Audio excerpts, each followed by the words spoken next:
Hi, this is a video on how to download Warp AI.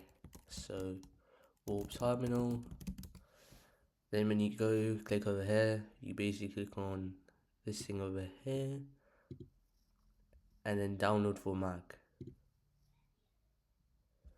Google Chrome would like to access Bluetooth. Once you access the website, we will to ask for your access. Alright, it's downloading now. Over here, and it's done.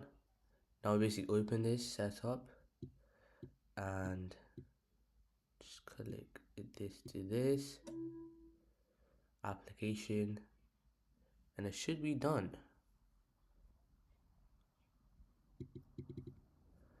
Now we might have Warp. Let's see. We go here and double click on this.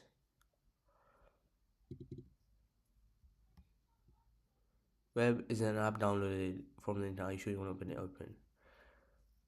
Sign up, and then you can continue with Google. I'm just gonna skip that. Describe your role. I am a,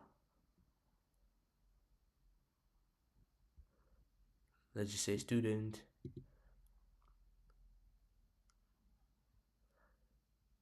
Replace my current terminal with Whoop. I heard it on social media. Finish. You can just skip that and then take me to Warp. Open Warp. And now this should work and we should have Warp. Okay, so